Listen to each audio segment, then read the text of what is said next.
बेटा आपके पास जो थ्योरम नंबर 2 है ऑफ चैप्टर नंबर 12, वो कहते हैं any two angles in the same segment of a circle are equal. जैसे मैंने बताया था आपके पास बुक में सिर्फ और सिर्फ क्या आएगी, ये लाइन लिखी हुई आएगी और उसके बाद आपने डायग्राम को इस लाइन से देख के खुद बनाना है।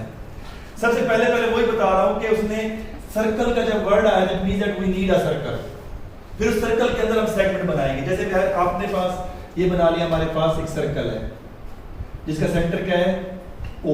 तो हम गिवन के अंदर सबसे पहले जो चीज करते जाएंगे उस आप लिखते ही जाएंगे। A circle with centre O। वो कहता क्या है, एनी टू एंगल्स, हमें एंगल कितने बनाने हैं? टू एंगल्स बनाने हैं और सेगमेंट भी क्या हो, सेम। सेगमेंट से मुराद आपके पास बेटा ये है कि अगर आपके पास ये A और ये आपके पास क्या है B, अगर ये एक सेगमेंट है, ठीक है, ये सेगमेंट दो एंगल बनाता है। मतलब क्या है कि इसका स्टार्टिंग और एंडिंग पॉइंट सेम हो और है भी आपके पास सर्कम एंगल, क्योंकि सेंट्रल एंगल नहीं कह रहा वो, उसने सेंट्रल का वर्ड यूज नहीं किया ना, तो सर्कम एंगल। अगर एक एंगल हमारे पास यहां से यूं बना लेते हैं, स्टार्टिंग पॉइंट इसका वही है, तो यहां पे इसका नाम कर देते हैं C। सेगमेंट सेम है ना, दूसरा एंगल हम जाके यहां बना लेते हैं, तो सेम सेगमेंट के बन रहे कि नहीं बन रहे, क्योंकि यहां पे देखो उसका स्टार्टिंग पॉइंट और एंडिंग पॉइंट सेम है। तो ये आपके पास क्या हो गया D। तो अब हम यहां पे क्या बताएंगे कि एंगल आपके पास ACB गिवन के अंदर ही, angle ACB and angle ADB are the two circum angles of same segment. ADC या ADB? ADB, sorry, you are right.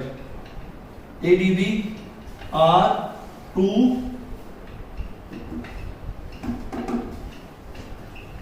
circum angle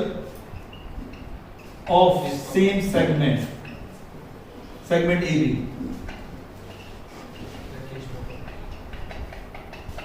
क्योंकि AB आपके पास दोनों के लिए सेम यूज हो रहा है, ठीक है। अब ये वाला जो AB मैंने आपको समझाने के लिए बनाया है, इसको बनाने की जरूरत नहीं है ताकि आपको ये बता सकूं ये सेम सेगमेंट है।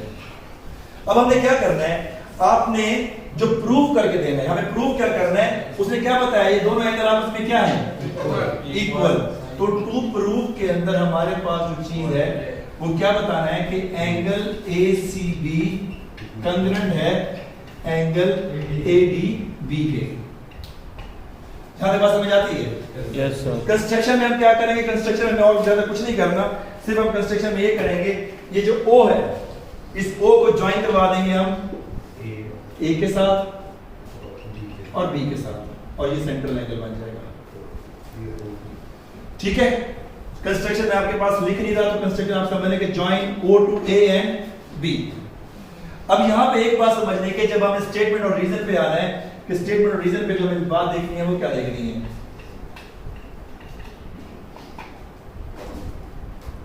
आज इससे रिलेटेड देखेंगे। जो सवाल आपके पास है वो कैसे आता है वो भी आपको बता दूंगा। स्टेटमेंट और रीजन के अंदर सबसे पहले आप ये देख लें कि AOB is a central angle. AOB क्या है, central angle. Angle AOB is central angle. और ये बात हमने कहां पे की, कंस्ट्रक्शन में की है।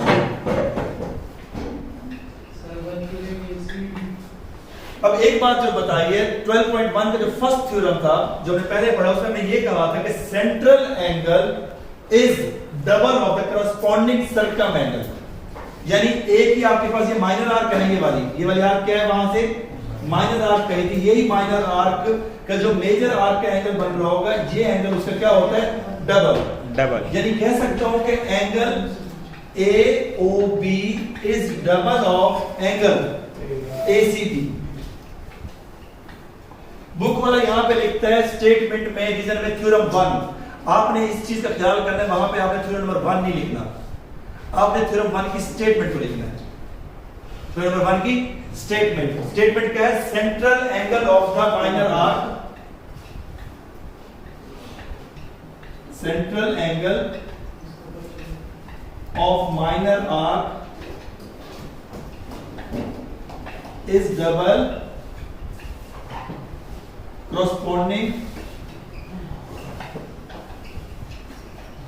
major arc। Corresponding major arc का मतलब क्या है, जो आपके पास ए बी आपके पास न्यूट्रल है तो ए सी बी मेजर आर्क बन रही है उसके। सेम इसी तरह से इसको इक्वेशन नंबर 1 का नाम दे देंगे। तो बेटा ये वाला एंगल देखो, ये भी तो ए बी से स्टार्ट हो रहा है और यहां जा रहा है, तो ये भी सर्कम एंगल है, तो ए ओ बी इसका भी तो डबल होगा कि नहीं होगा? तो हम कहेंगे कि angle AOB is double of angle ADB। ये इक्वेशन नंबर क्या हो गई?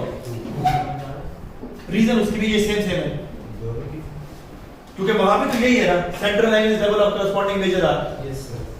अब जब दोनों सेम है, दोनों की लेफ्ट हैंड साइड क्या है? सेम है, तो राइट हैंड साइड भी क्या होगी? इक्वल। तो हम कह सकते हैं कि एंगल आपके पास 2ACB is equal to angle 2 of ADB। और रीजन क्या लिख देंगे?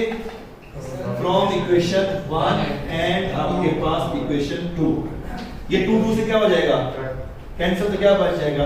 ACB is concurrent to ADB। हमें प्रूफ क्या करने देना था?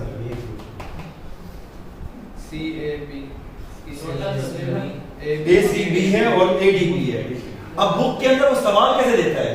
आपके पास ये बताओ कि बुक में आपके पास वो क्वेश्चन कैसे देगा कि find the value of x। अब इस थ्योरम से रिलेटेड सवाल किस तरह से आपके पास आ सकता है? वो आपके पास दे देगा बेटा जी ये वाली चीज क्या है? x, ठीक है, यहां पे कह देगा 50 डिग्री और पूछेगा कि what is the value of y and what is the value of x।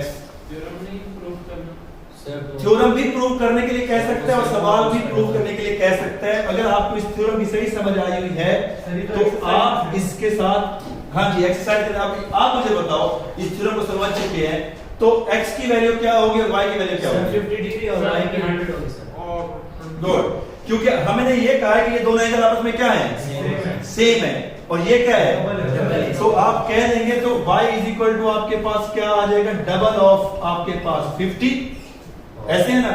और इसी तरह से y is equal to double of आपके पास x। जब ये दोनों सेम है तो क्या लिखेंगे? Double of x is equal to आपके पास डबल ऑफ 50। 2 से कैंसिल, तो angle x is equal to क्या आ गया? 50 डिग्री। और angle y is equal to, जब यहां पे आके वैल्यू पुट करेंगे x के साथ, तो 2 इंटू आपके पास 50, तो क्या हो जाएगा? y is equal to 100। Paper में अब आपके पास जो सवाल आएंगे ना वो इस तरह से आएंगे। सर ये डायरेक्ट नहीं लिख सकते बेटा? डायरेक्ट लिखेंगे तो, लेकिन उसको थोड़ा स्टेप भी तो बताने हैं ना। हमने उसको स्टेप्स भी तो बताने हैं। क्यों? जैसे फर्ज करो आप ये कह रहे हो कि y 100 है और x 50 है, आपने तो बता दिया, लेकिन उसको कैसे बताएंगे?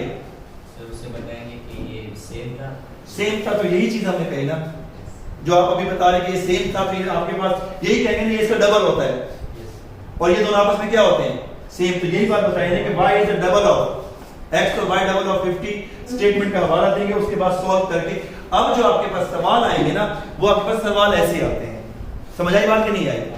मैं देखता हूं इससे रिलेटेड आपके पास बुक के अंदर और कौन सा सवाल आया हुआ है ताकि आप इसको सॉल्व कर सके। यहां पे अगर आप देखें ना तो उसने आपके पास डायग्राम बनाई हुई है, सेम यही, ये सेम डायग्राम बनाई हुई है और इस सेम डायग्राम के अंदर कहता है 1, 2 और 3 एंगल दिए गए हैं और पूछता है कि ए एंगल के आप में से ठीक कौन सा वाला होगा? एंगल 3 है 75 डिग्री। अब उसने जो बुक के अंदर सवाल दिया हुआ है इसका एक मल्टीपल चॉइस दिया हुआ है, वो मैं आपसे पूछ, एक सेकंड, इससे रिलेटेड बेटा एक सवाल और दिया हुआ है जो बुक के अंदर दिया हुआ है, थोड़ा सा मुझे बताइएगा। उसने कहा है कि आपके पास ये वाला एंगल क्या है? 1, ये एंगल 2 है, ये एंगल 3 है, ठीक है। पेज नंबर आपके पास 218 के ऊपर मल्टीपल चॉइस बताई हुई है। Angle 3 is equal to 75 degree. Angle 3 किसके बराबर है? 75 degree. And asking about what is the value of angle 1 and angle 2 की वैल्यू क्या है? 37.5, यानी 37 एंड हाफ भी आप कह सकते हैं या 37.5 भी आपके पास सही है।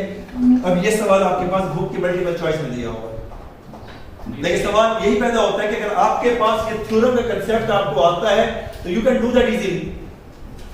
अगर थ्योरम को आपने रट्टा मारा हुआ तो फिर नहीं आएगा समझ ना। तो ये अभी समझ आ रहा है, लेकिन अगर आप इसको थोड़ा सा रिवाइज नहीं करेंगे, परफेक्ट नहीं करेंगे, तो फिर आपके लिए दोबारा से फिर ये क्या हो जाएगा? मुश्किल हो जाएगा। और ये सेम एक और डायग्राम बनाई हुई है इसी थ्योरम से रिलेटेड, वो मैं आपको 2 सवाल दिए मैं आपको बताता हूँ कैसे हैं। इसको थोड़ा सा रब करें। x की वैल्यू क्या है और y की वैल्यू क्या है? यस सर, ये भी है सर। y की भी 25 होगी और उसकी भी सर। और x की भी 25? नो सर, उसकी भी 50 होगी। x की 50 होगी। क्यों? क्योंकि आपके पास ये पॉइंट है, ये दोनों पॉइंट आपके पास सेम आपके पास है। ये दोनों अब आपके पास क्या है? सर्कल एंगल और सेगमेंट क्या है दोनों का? सेम। तो x इक्वल टू क्या आ जाएगा? 25। x इक्वल 25 नहीं आएगा, x इक्वल टू आपके पास आ जाएगा 50 और y इक्वल टू 25। अब ये आपके पास फोर्थ मल्टीपल चॉइस दी गई है और फिफ्थ मल्टीपल चॉइस के अंदर भी आपके पास सेम दिया हुआ, लेकिन वहां पे सिर्फ पूछा हुआ एंगल चेंज पूछ लिया कि वहां पे x पूछ लिया है। एक ही सवाल दिया हुआ है, इसके दो पार्ट बनाए हुए हैं। फोर्थ पार्ट में वैल्यू पूछ रहा है वो आपके पास किसकी, the value of x। Fifth part में पूछ रहा है इसी सेम डायग्राम की value of y, but multiple choice के अंदर। बात वही है, अगर आपका कांसेप्ट अभी क्लियर है, पढ़ा है ना, तो आपको समझ आ गई है। तो अब आपके पास जो सवाल आएंगे तो सवाल भी इसके पास वो थोड़े से इस तरह के चेंज ही आएंगे। Hope you understand. 12 चैप्टर आपके पास बहुत इंपॉर्टेंट, इसको परफेक्ट कर लें। ठीक है, बस।